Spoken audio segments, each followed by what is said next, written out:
급식조리사와 돌봄 전담사 등으로 구성된 학교 비정규직 노조도 처우 개선과 복리후생 등을 요구하면서 전면 파업에 나섰습니다.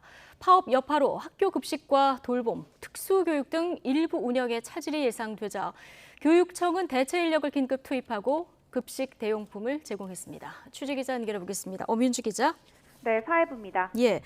자, 오늘 학교 비정규직 노동자들도 파업에 참여를 하는데요. 이 참여 규모가 얼마나 됩니까? 학교 6천 곳 정도의 비정규직 노동자 4만여 명이 오늘부터 총파업에 들어갔습니다. 지난 2019년 총파업 이후 역대 최대 규모입니다.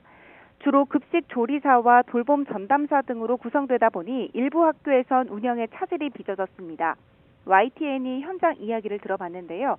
경기도에 있는 한 초등학교에선 돌봄 교사들이 파업에 참여해 돌봄 교실 운영이 전면 중단됐습니다.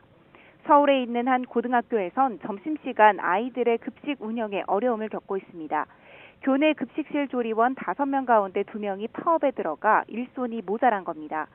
결국 교직원을 비롯해 고3 학생 170명 정도가 빵과 에너지바, 요구르트로 식사를 대체하기로 했는데요.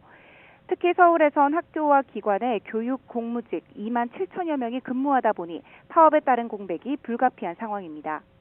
이에 따라 서울시 교육청은 어제 부교육감 주재로 대책회의를 열고 취약부문 집중 대비 방안을 논의했습니다. 우선 파업에 참여하지 않은 학교 내 교직원을 대체 투입해 돌봄 공백을 최소화하고 학교 급식은 식단을 간소화하거나 빵과 우유 등 급식 대용품을 제공하고 개인 도시락을 지참하도록 했습니다. 또 학부모에게 가정통신문을 통해 파업 관련 내용과 협조사항을 사전에 안내하고 가용 가능한 행정력을 동원하기로 했습니다. 앞서 학교 비정규직 연대회의는 지난 7월부터 정부와 기본급 인상, 노동환경과 복리후생 개선을 두고 막판 협상을 벌이다 결렬되면서 파업에 동참했습니다. 이 밖에 공공부문 콜센터 상담사들도 오늘 총파업에 나섭니다.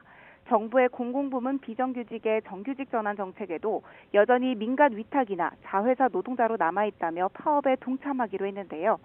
코로나19 관련 상담 업무가 몰려있는 다산 콜센터의 경우 전체 주간 노동자의 70% 정도가 잠시 뒤 오후 2시부터 6시까지 파업에 참여할 예정이어서 업무 차질이 불가피할 전망입니다. 지금까지 사회부에서 전해드렸습니다.